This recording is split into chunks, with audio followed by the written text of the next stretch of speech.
Semangat pagi, semangat untuk belajar kimia. Kita lanjutkan pokok bahasan kita, yaitu mengenai persamaan reaksi. Di mana secara umum persamaan reaksi itu adalah proses berubahnya reaktan menjadi produk. Jadi ada baiknya untuk belajar pada pokok bahasan persamaan reaksi, tata nama, senyawa, dan rumus kimia juga harus dimantapkan ya.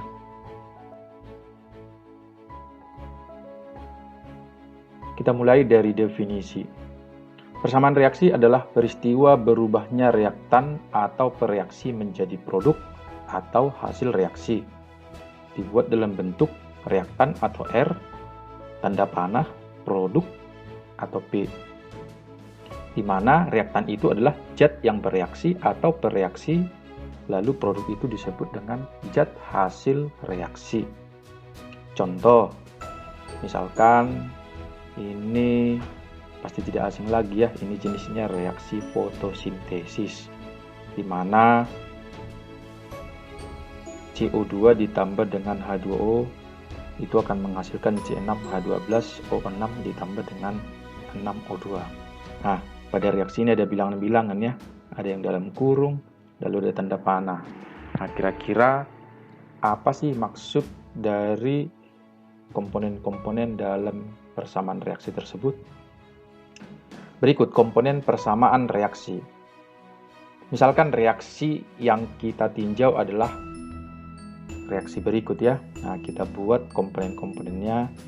Nah, yang di sebelah kiri atau di belakang tanda panah itu kita sebut atau kita nyatakan dengan reaktan. Ingat, reaktan adalah semua zat-zat yang ada di sebelah kiri atau di ruas kiri dalam suatu persamaan reaksi. Lalu yang ada di kanan itu kita sebut dengan produk. Nah, sementara angka 2 pada NH3, ini angka 2 ya, berarti bilangan sebelum molekul NH3 itu kita kenal atau kita sebut nantinya dengan koefisien. Lalu tanda panah. Tanda panah dalam suatu reaksi itu dapat dibaca atau mengandung arti berubah menjadi, atau dapat juga disebut dengan menghasilkan. Jadi tanda panah itu bisa dibaca berubah menjadi atau menghasilkan. Lalu angka 2 yang kecil ini pada molekul H2 ini ya, atau pada atom H itu kita sebut dengan indeks. Jadi setiap zat pasti memiliki indeks. Nah, untuk indeks 1 itu tidak perlu ditulis. Jadi kalau kita uraikan di sini berarti N, atom N di sini memiliki indeks 2. Nah, sementara di sini N indeksnya 1 ya. Jadi nggak perlu ditulis. H ada 3. Itu maksudnya indeks. Menyatakan jumlah atom dalam satu molekul. Lalu ini ada yang dikurung-kurungi. Ini kita kenal dengan fase zat. Jadi dalam kimia itu ada fase zat yang selalu disertai dalam persamaan reaksi, di mana fase zat itu terdiri dari yang pertama solid, disingkat dengan S, yaitu zat dengan fase padatan atau wujudnya padatan. Lalu ada juga fase zat yaitu G atau gas, ini merupakan uap, gitu ya. Lalu yang ketiga ada juga L, itu singkatan dari liquid. Liquid itu berarti cairan murni atau lelehan. Sementara yang terakhir ada aqua, aki, aqueous. Itu fase zat untuk menyatakan larutan. Jadi sebenarnya kalau cairan ini ya, cairan dengan larutan itu sebenarnya sama-sama fase cair ya. Jadi apa yang membedakan L dengan aki? Nah, ingat aja, kalau L itu murni, berarti kalau aki itu sudah campuran. Jadi larutan itu sudah pasti campuran. Campuran antara apa? Zat terlarut dan pelarut, gitu ya. Nah, untuk reaksi yang kita tinjau ini boleh dibaca, jadi setiap reaksi boleh dibaca ya. Jadi misalkan ini contoh reaksinya, kita baca demikian. 1 molekul gas nitrogen direaksikan dengan 3 molekul gas hidrogen menghasilkan 2 molekul gas amoniak. Ini 1 molekul karena koefisiennya 1. Ditambah berarti direaksikan. 3 molekul H2. Nah, ini gas ya. Nah, jadi boleh dibaca. Ini menghasilkan 2 molekul gas amonia. Demikian seterusnya ya. Jadi dibaca koefisiennya. Nah, berikut reaksi yang kedua. Sebenarnya kalau kita amati ini merupakan kebalikan dari reaksi yang pertama tadi ya. Nah, untuk zat yang di sebelah kiri ini kita nyatakan sebagai reaktan. Jadi zat yang di kiri selalu reaktan. Sementara zat yang di kanan itu produk. Oke ya. Nah, jadi kalau reaksi ini kita baca yaitu 2 molekul gas amonia terurai atau berubah menjadi 1 molekul gas nitrogen dan 3 molekul gas hidrogen. Gitu ya. Lalu menyetarakan persamaan reaksi. Apakah yang dimaksud dengan reaksi setara? Reaksi setara adalah reaksi di saat jumlah atom di ruas kiri sama dengan jumlah atom di ruas kanan, atau jumlah atom di produk sama dengan jumlah atom di reaktan. Bagaimanakah cara menyetarakan suatu reaksi? Maka yang kita lakukan adalah cukup dengan menambahkan koefisien, tapi jangan mengubah indeks ya. Ingat, kita hanya menambahkan koefisien tanpa mengubah indeks. Nah, berikut penyetaraan persamaan reaksi kimia. Itu ada 2 metode. Yang pertama adalah metode langsung. Biasanya ini pasti lebih mudah. Namanya cara langsung pasti lebih mudah.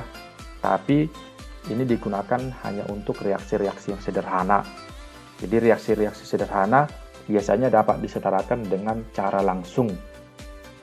Lalu yang kedua ada juga dengan menggunakan koefisien sementara. Jadi pada cara kedua ini kita nanti akan dihubungkan dengan proses perhitungan aljabarisasi. Di mana kalau menggunakan koefisien sementara biasanya digunakan untuk reaksi yang tidak sederhana lagi. Artinya yang sudah tidak dapat disetarakan dengan cara langsung. Biasanya reaksinya lebih rumit. Untuk jumlah zat dalam reaksinya biasanya lebih dari 4.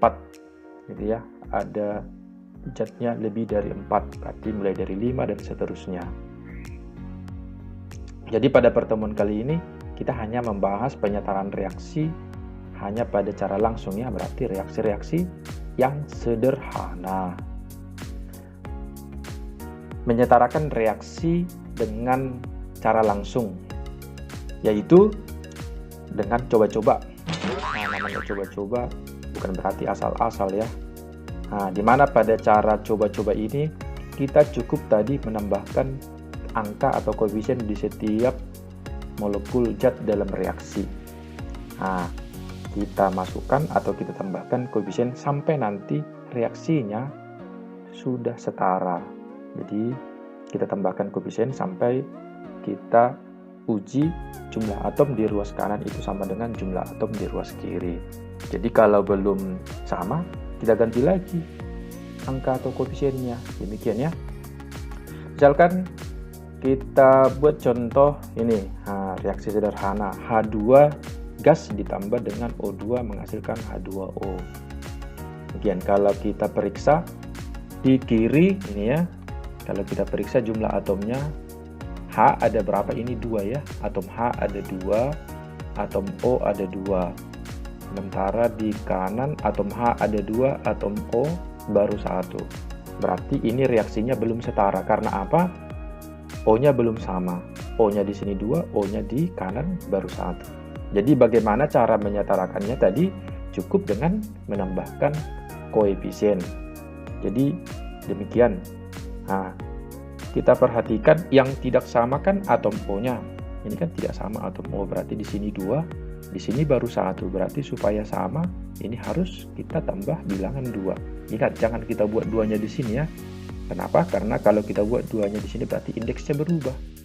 Ingat, indeks tidak boleh berubah, maka kita tambahkan 2.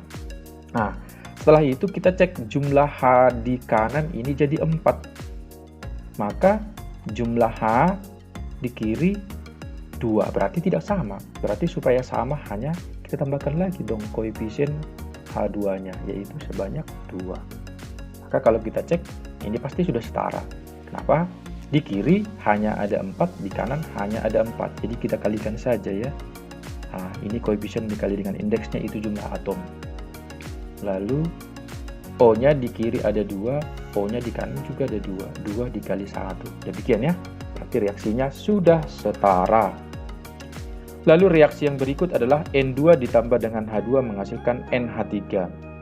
Jadi kalau kita periksa, ini reaksinya dengan jumlah-jumlah atomnya. Di kiri N ada 2, di kanan N baru 1. Di kiri H ada 2, di kanan H ada 3, berarti tidak setara. Berarti bagaimana cara kita menyatakan reaksinya ini? Perhatikan, N di kiri ada 2, maka supaya N di kanan ada 2, kita tambahkan koefisiennya, yaitu pada NH3 kita tambahkan bilangan 2. Nah, lalu kita lihat jumlah H di kanan ini jadi 6. Sementara di kiri baru 2. Supaya jumlah H di kiri ini 6, maka kita tambahkan koefisien 3. Jadi pas ya, di jumlah atom di kiri, N2 itu ada 2 ini ya. Ini ada 2, ini ada 2, udah pas. Lalu H-nya ada 6, di kanan H-nya ada 6. Maka reaksinya sudah setara. Begitu ya kalau cara langsung. Tinggal tambahkan saja angka atau koefisien pada setiap zat yang ada dalam reaksi. Sampai jumlah atom di ruas kiri sama dengan jumlah atom di ruas kanan. Untuk contoh selanjutnya adalah Fe ditambah dengan O2 menghasilkan Fe2O3. Jadi kalau kita periksa, maka reaksi ini belum setara ya. Nah, jadi bagaimana cara menyatakannya? Dengan cara langsung tadi, tambahkan aja angka atau koefisien pada setiap zat-zat yang ada pada reaksi. Nah, kalau kita perhatikan, atau kita mulai dari Fe juga boleh sebenarnya. Ini Fe-nya ada 2, berarti di kiri tinggal kita tambahkan angka 2. Nah, sementara di kanan O-nya ada 3, di kiri baru 2. Berarti bilangan berapa kita tambahkan di sini? Atau dengan kata lain matematisnya, 2 kali berapa supaya 3 itu maksudnya ya. 2 kali berapa supaya 3, maka kita tambahkan bilangan 3/2. Karena 3/2 dikali 2 itu sama dengan 3. Nah, untuk reaksi-reaksi seperti ini, perlu diingat supaya koefisien itu diusahakan jangan bilangan desimal atau pecahan. Jadi untuk mengubah koefisien-koefisien ini menjadi bilangan bulat, maka tinggal kita kali keseluruhan. Yang kita kali koefisiennya ya. Maka supaya ini jangan pecahan, nanti ini semua reaksinya kita kali dengan 2. Maka dihasilkan 4Fe ditambah 3O2 menghasilkan 2Fe2O3. Demikian ya hasil pengalinya. Ini dikali 2 jadi 4, dikali 2 jadi 3, dikali 2 jadi 2. Demikian ya. Nah, yang lain C2H6 ditambah dengan O2 berubah menjadi CO2 ditambah H2O.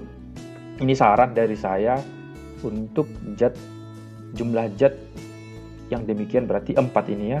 1, 2, 3, 4. Dan seterusnya nanti usahakan yang berbentuk molekul, unsur. Nah, ini biarlah koefisiennya ini belakangan. Berarti koefisien siapa yang duluan kita tambahkan? Misalnya C2H6, CO2, dan H2O. Demikian ya. Ini saran saja. Jadi karena O2 dalam bentuk molekul, unsur, biarlah koefisiennya ini belakangan. Maka kita mulai dari koefisien zat yang lain. Di kiri kita periksa C-nya ada 2, di kanan baru ada 1. Tapi kita tinggal tambahkan bilangan 2 pada CO2 supaya sama ya. Lalu di kiri hanya ada 6, sementara di kanan baru 2 ini ya. Berarti supaya 6, maka H2O-nya kita tambahkan koefisien 3. Nah, lalu untuk koefisien O2 ini kita cek aja jumlah O yang ada di kanan. O yang ada di kanan dimulai dari sini. Ini ada 4 ya. 2 kali 2 4. Di sini ada 3 kali 1 ada 3. 3 ditambah 4. Jadi total yang ada di kanan itu ada 4 tambah 3, 7 ya.